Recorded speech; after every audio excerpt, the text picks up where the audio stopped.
Hello, today we're going to go over the basics of editing videos in iMovie, both from starting with creating a new project to the sort of basics of editing in iMovie, showing you what it can do as far as the software is concerned, and then how to export it and create a video file that you can post on YouTube or share with others.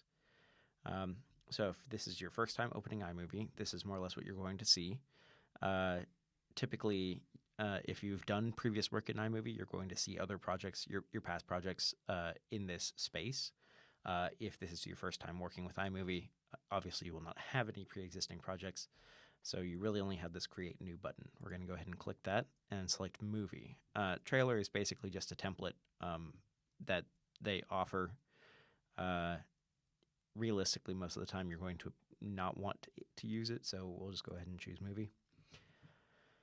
All right, and so we have created a project, and as you can see, we do not have really anything going on here. Just sort of going over what these spaces are to show you. This main section right here is going to be where the media that we import to the project is going to be kept.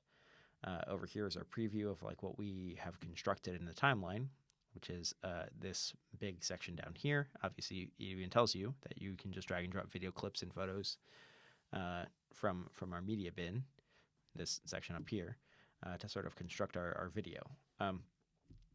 So you can sort of change the you can change the proportions of these as you like. But first and foremost, we need to add some footage to work on. So we're going to go ahead and hit this button up here, which is the Import Media button. And I'm just going to grab a whole bunch of clips here.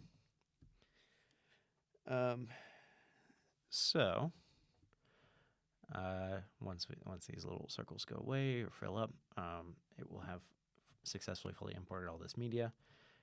This one's going a little bit slowly because these are coming off of a USB drive that I have plugged into the computer. They're not already on the computer. Okay, so now that we have media in our media bin, you notice that as I sort of hover my mouse over a clip, it will show up over here in my preview pane. And as I move my mouse over the clip, it will sort of scrub through the video. That's nice and useful for you to sort of just get a general sense of what these clips are, because, just having a static image as a thumbnail for it may not, you may have, like, say, multiple takes of the same thing, right? And it may not necessarily, the static thumbnail might not really give you the info you need as to which one is which. So if I click on one of these clips, you'll see that I get this sort of yellow border around here with these little bumps, these little handles on the side. If I click and drag those handles, what I'm doing is I'm selecting a section of the clip, basically delineated by this yellow border. And so if I were to click and drag these to be, some selection that is not the entire clip and pull it down into here, I am only adding the section of the clip that is surrounded by these yellow borders. That's useful for getting a sort of very rough cut of what you want to, what part of the clip you want to include. But ultimately, it's not a very precise sort of selection, because as you may note, all of our clips here are the same sort of general size in our media bin.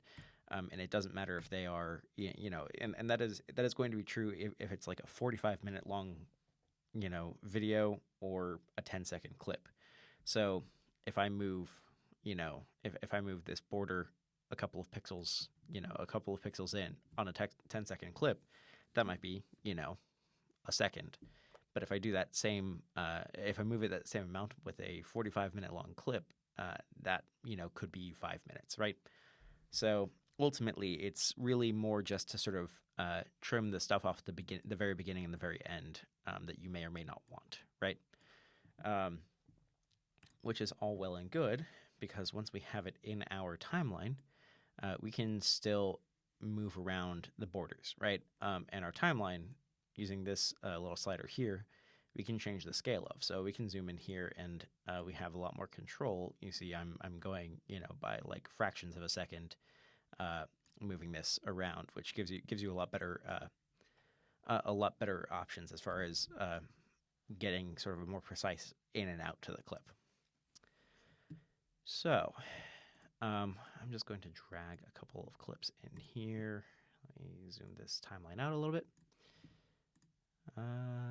Sure, I'll just make some random selections.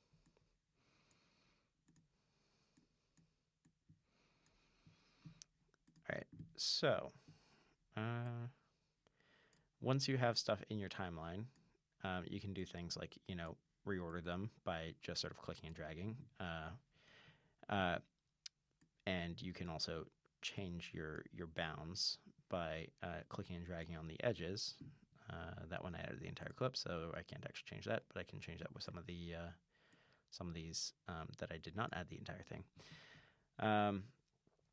And also, sort of an interesting thing to note is that you will see, based on this sort of orange bar that appears on the clip, how much of the clip you actually have sort of present in your timeline, which, it's minorly useful. It's not really the most useful thing, but yeah, good to know. So zoom back in a little bit. So that's all well and good for sort of selecting the in point and out point of your clips. But what if you have some section in the middle that you do not want? Obviously, dragging the edges is not going to help you. I mean, I suppose you could drag the edges so that you selected basically the section of the clip before the thing you want to cut out, and then also pull in a second iteration of the clip where you have selected beginning after the thing that you want to cut out. But that is kind of tedious. So what we are going to do is we're going to say right click. We're going to click on our clip, set our playhead, which is this arrow with the line, where we want to make a cut, and then we can say split clip. And you'll note here that it shows you what the shortcut is, which is Command B. So you can split the clip like that, and then you can delete, some section in the middle if you do not want that to, if you want to cut that out. So that is how you sort of cut around things in your videos. And you can even just sort of hover your mouse over something and cut up a clip a whole bunch of different times by hitting Command B. Ultimately, because these are a continuous clip, if I do not delete any of these things or make any alterations to them, and I let these play, hit spacebar to let it play, we can see that it doesn't seem like anything has happened, right? Because ultimately, I have not moved them around or altered them in any way, and they're still basically running right into one another. So they're still basically, functioning as a whole clip.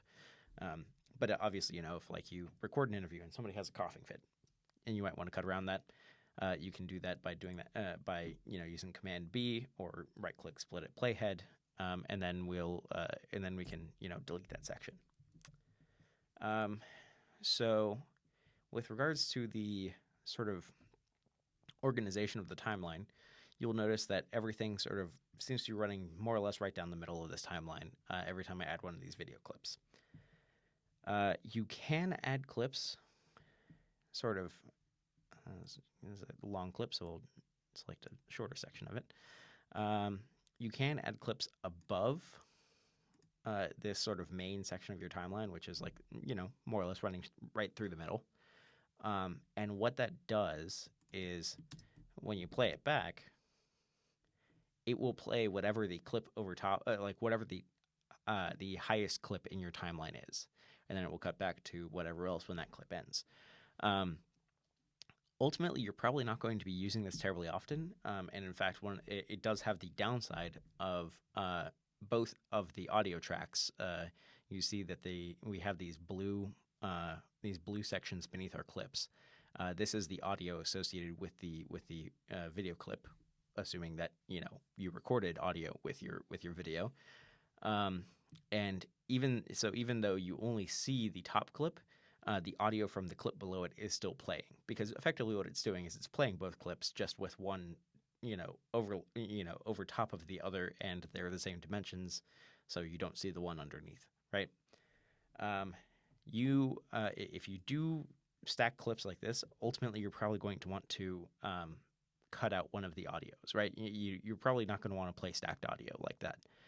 So what you can do is you can say right-click, detach audio, and you'll see it'll kick out the audio from the clip into this separate audio file. So that means that you can now alter the audio and the video separately. And so with this, either we can just sort of take this bar that sort of runs through it, which is actually the volume. You can increase this or decrease this in both in the when it's attached to a clip or separate. You can either just drag it to 0, or you can just full on delete it. And now, because we've split the clip, or we split out the audio from the video remains and the audio is gone. Typically, this sort of hierarchical nature of the timeline, what you're going to be using this for is actually titles. And so titles are what iMovie calls realistically alt text, because iMovie does not give you a whole lot of options as far as text is concerned, aside from basically the presets of these titles. And so you can look at these here, and you can see that they have, a lot of these have some sort of basic animation to them. These things sort of move from the bottom of the screen in, or whatever, right? Some of these look very sort of mid-2000s PowerPoint transition, but ultimately these are the sort of options that you're given. These, much like we did with our media, where we can just click and drag them onto our timeline, we can do the same thing here. So we can drag this in, and we can drag it over top of our video clip, and what that results in is now we have text on effectively a transparency layer over top our video clip. And because it is really, aside from the basic animation, it's mostly just static text. We can make this as long or as short as we want. And really all that will do is make it stay up, on the screen longer. It won't increase the length of the transition or animations that the text has. Those will stay the same. It just stays on the screen longer. So obviously, if you are going to be using text, which odds are you are not going to want it to just say title text here. So how you actually alter the text, how you change what it says, is while you have your playhead sort of over top the section, a section of the video with the text present, you can just double click into these text boxes. And so now we can say Rice University and Academic Quad. And you can see here that we have, a lot of our standard settings for text, right? We can change our font, sizing of it, justification, where it's bold, italic, and then also this here is our color. You can either use color wheel or any of these sorts of different ways to choose your color. But we could make it, I don't know, pink, sure. So now that is awful. You cannot read that at all. Let's go back to white. Go back to white. There we go. But ultimately, that's the long and the short of editing text. Obviously, I'll switch that there. Get rid of this clip. All right, so now, now it says Rice University Academic Quad as we're looking at the academic quad. How about that? But yeah, so that's your basic. That's more or less how you work with text in iMovie. Unfortunately, you do not have the option of sort of creating your own text boxes. You have to kind of work within the confines of what the presets available to you are in the titles in the titles tab. If you want to, if you're doing anything fancier with regards to text or text placement, or if you want it to be, I don't know, going across the screen vertically as opposed to horizontally or at an angle, realistically, at that point, you're probably going to have to work with a more robust editing program like Adobe Premiere Pro.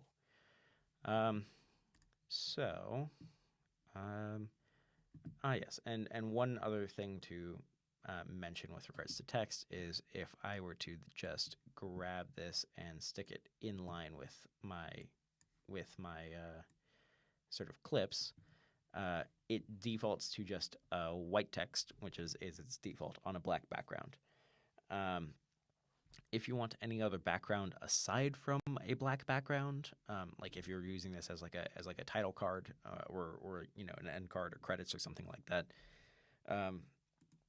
they do have these backgrounds. Some of these are textured. Some of them have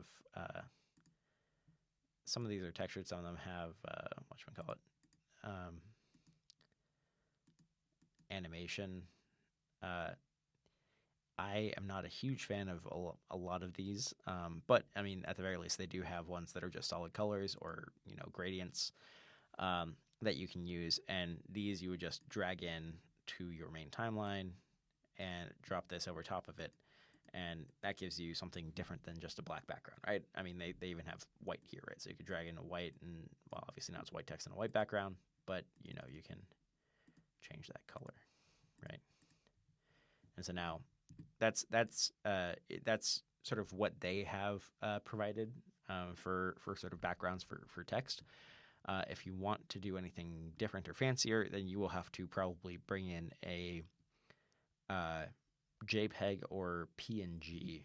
I believe iMovie is rather limited in the sort of still image file formats that it can use, but JPEG and PNG are both viable, and like we've been doing with everything, once you import them into your media, you can just click and drag them into your timeline and work with them exactly like you have worked with everything else. All right, so transitions. Depending on what you're doing, you may or may not want to use jump cuts for everything. These days, the sort of standard YouTube editing style is everything is jump cuts. For a lot of things, it honestly works perfectly fine. For other things, you might want to add a transition or two. Like we did with the titles and the backgrounds, there is the transitions tab, and that is where all of these sort of basic transitions that iMovie has to offer are located. A lot of these, if the title text stuff was kind of PowerPoint transition-y from the mid-2000s, a lot of these are even worse, in my opinion. I mean, we have like iris opening type things and puzzle whatevers. I'm not a huge fan of them, but ultimately they're there. You can do whatever you want with them. Cross dissolve is the one that most people would probably end up using, if not like a fade to black or maybe a fade to white. But these work like everything else. You can just click and drag them into your timeline. But note that because they're transitions, you do have to drag them in between two clips or still images or what have you, as opposed to just sort of dropping them willy-nilly. Because they have to, basically you're telling it to transition between, clip A and clip B, right? And so now if we go to this, see it cross dissolves into, from one clip into the next. Ultimately, cross dissolve works perfectly fine, but if you have like very busy footage or a lot of stuff moving, sometimes in that sort of intermediary space where it's dissolving between one and the other, it can look really horrifically busy and be a little bit jarring, which is why sometimes the jump cut actually works a lot better. I suppose you could do something like a fade to black, right? So if we do that, I don't know, that seems fine too, right? Ultimately, I'm not here to tell you what to do with your, as far as the creative aspect of your project is concerned, because for everyone, everyone's project is going to be different. but just know that that's where the transitions are. That's realistically, unfortunately, this is all you have as far as transition options with iMovie. But they should suit your needs for the most part.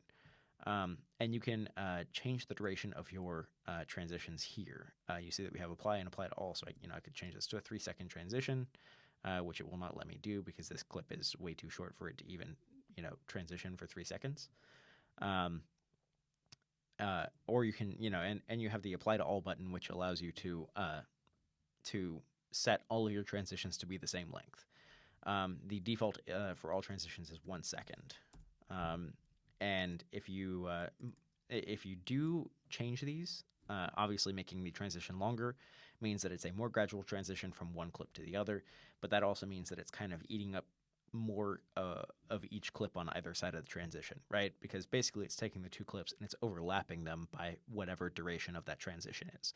And so if you have short clips, make sure that you don't have to make sure because it will tell you. See, like for instance, if I say this, it'll tell me there's not enough media available for me to have a 3-second transition, right? Because there just isn't enough of this clip here available for it to overlap for 3 seconds.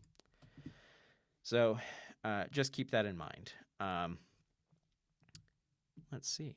And so audio. If you have stuff in your GarageBand, it will show up in here under this audio tab, and you can just click and drag one of these into, or most of them you should be able to click and drag.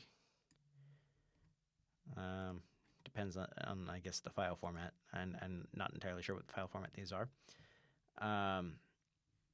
But you do have access to the files from your I guess it's now Apple Music, not iTunes, as well as like sound effects and whatnot from GarageBand as options, and those can be clicked and dragged into the timeline like everything else, or like we did prior, we had this. I pulled in this lovely royalty-free music from Ben Sounds that everyone uses, and we will edit that a little bit.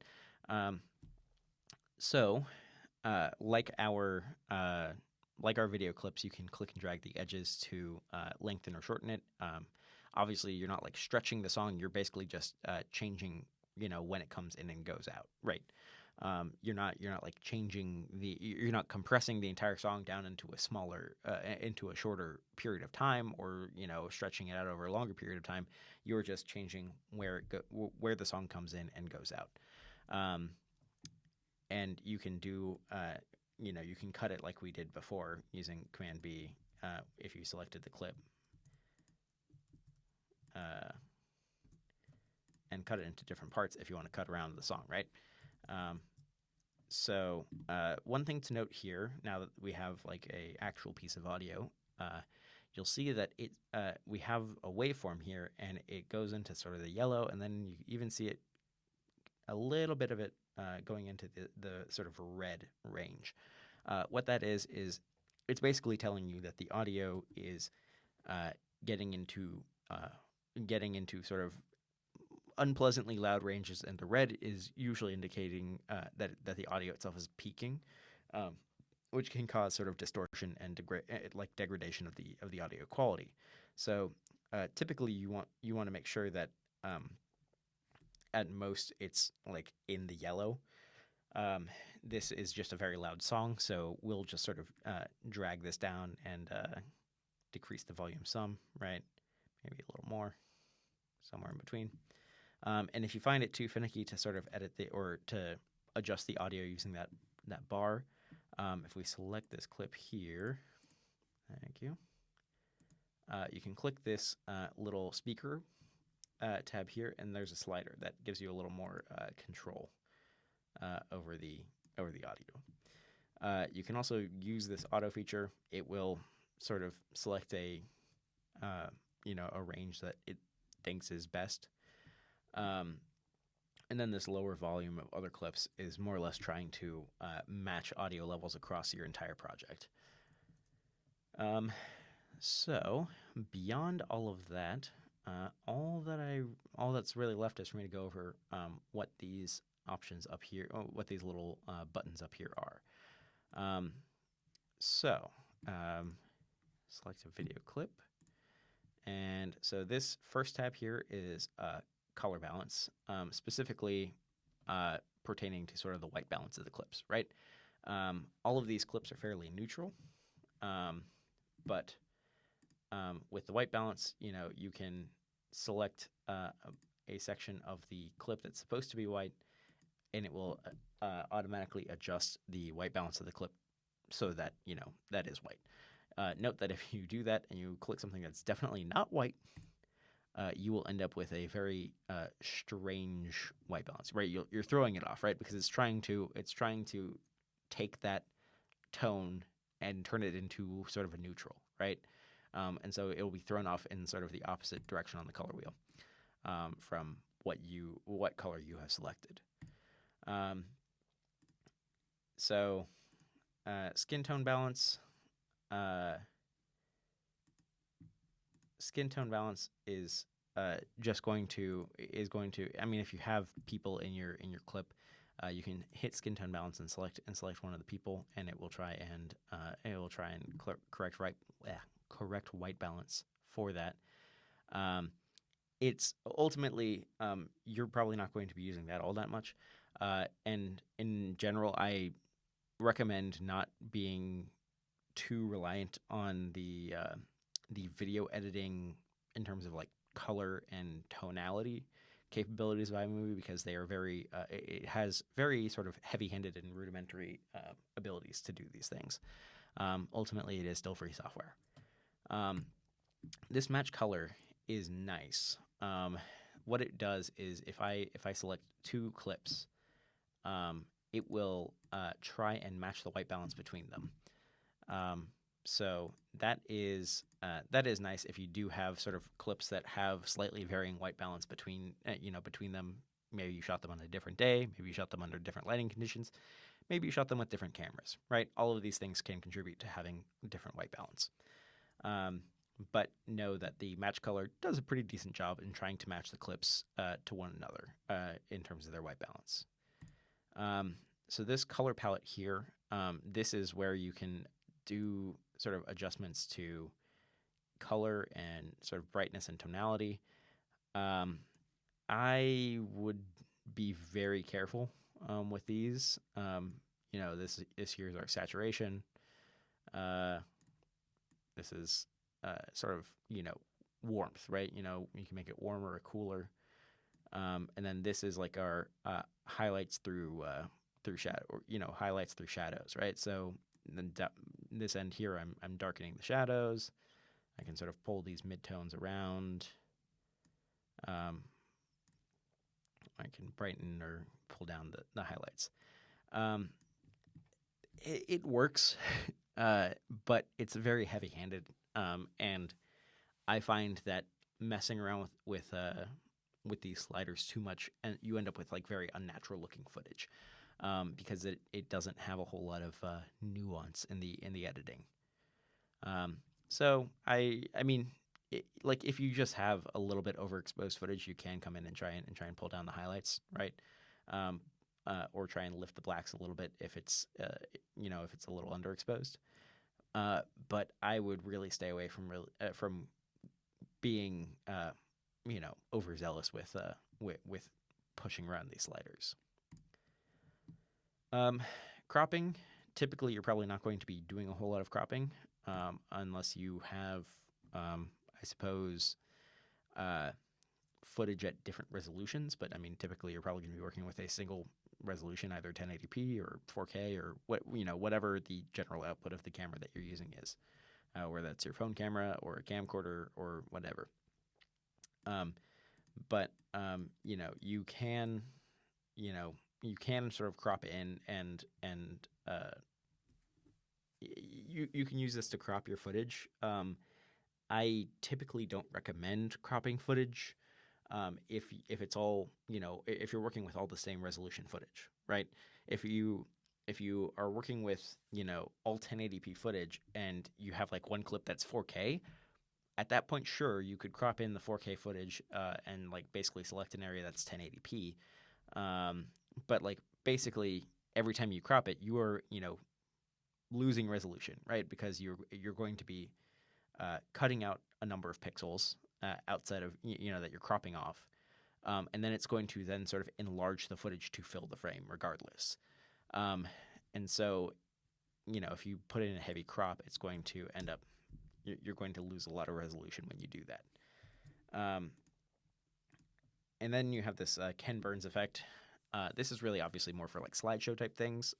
If you've watched any of the Ken Burns documentaries, you know what it's like, right? Where excuse me, you have it start and end, and it will sort of like slowly like pan and zoom from one to the other. So, yikes, that is very loud.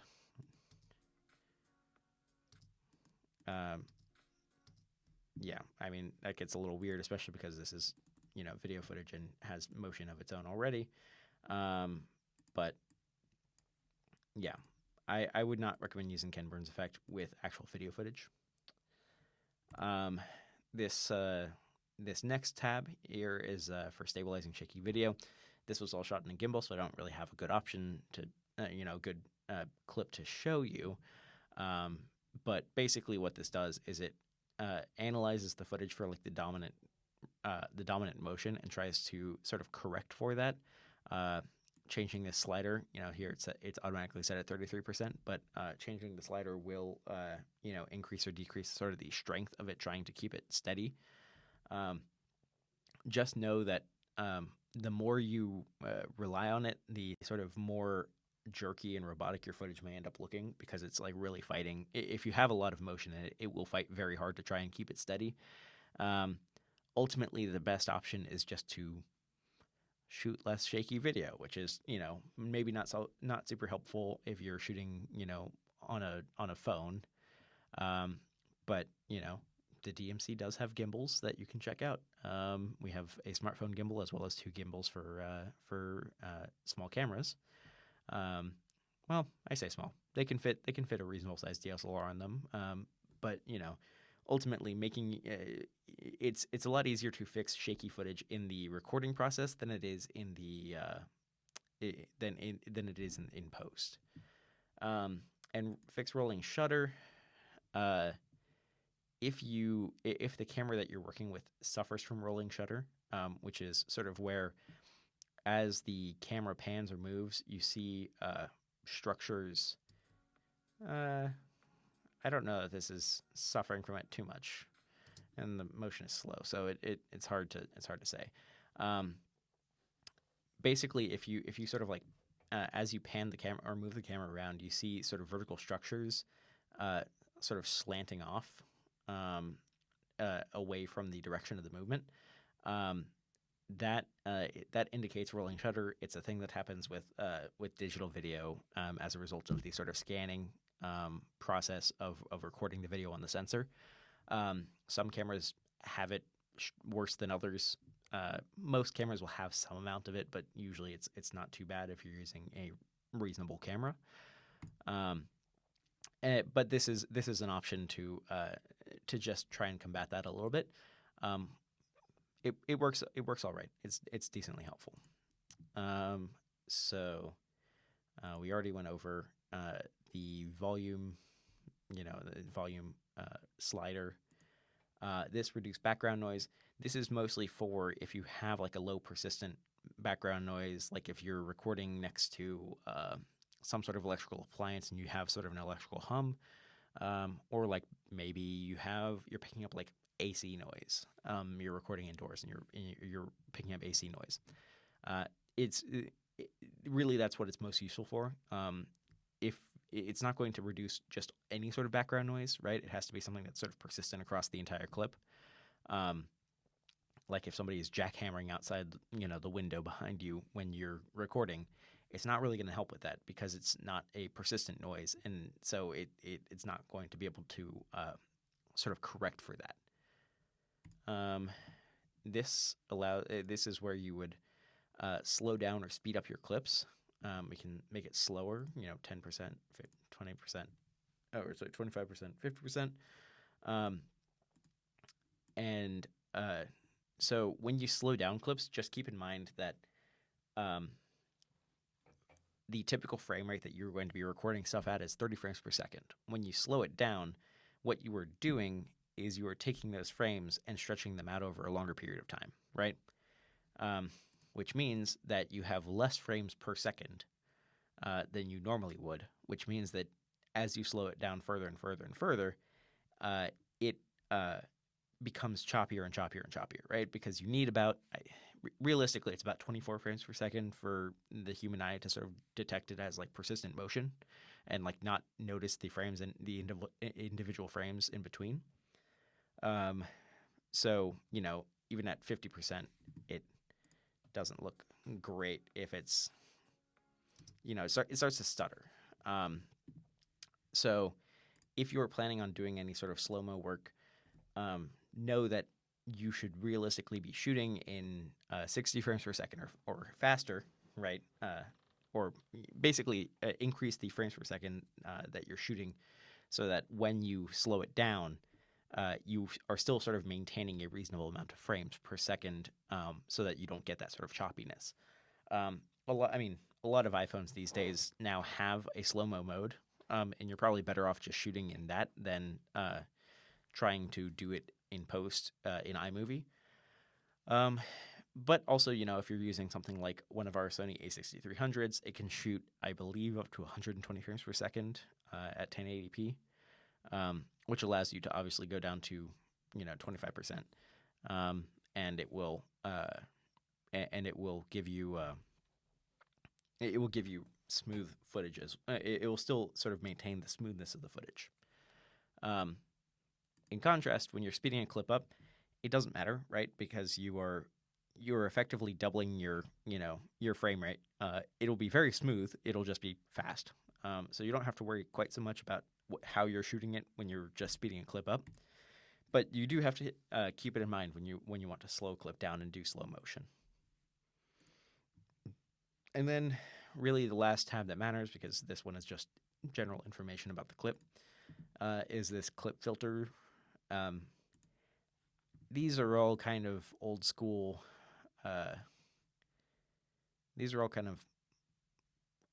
Like Instagram and what is it? Photo booth. Yeah, I feel like a lot of these filters are sort of like some of the effects that you used to have in those, which I think all look pretty bad. So I don't recommend you use them, but they are there if that is something that you are interested in.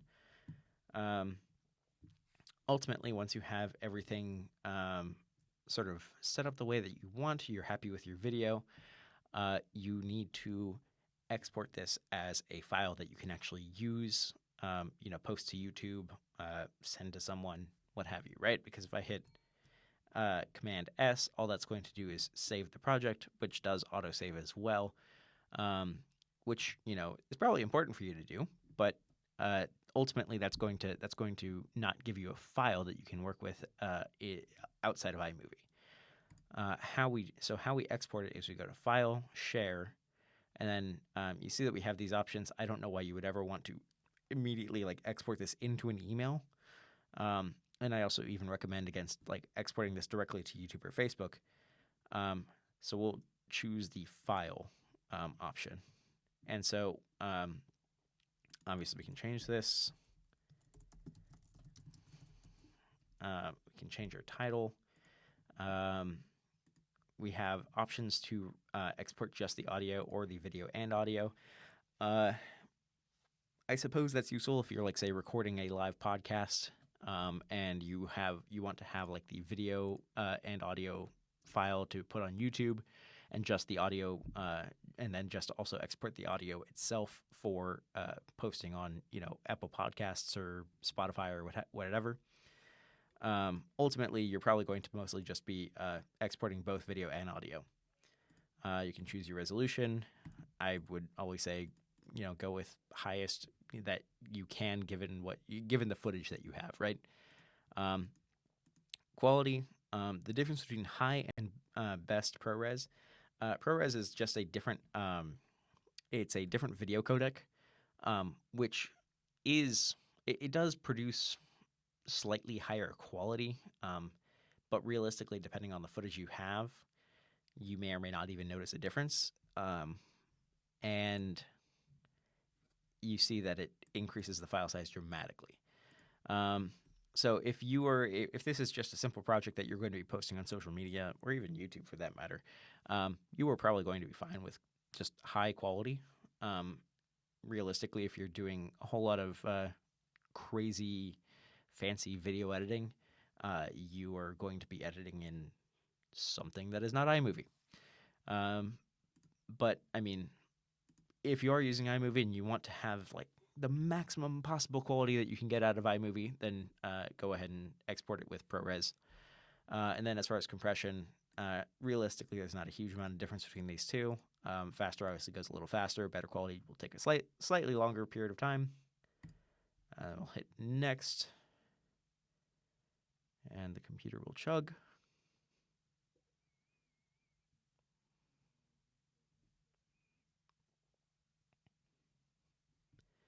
And then we will select where we want this to export to and hit save. And the computer will chug again.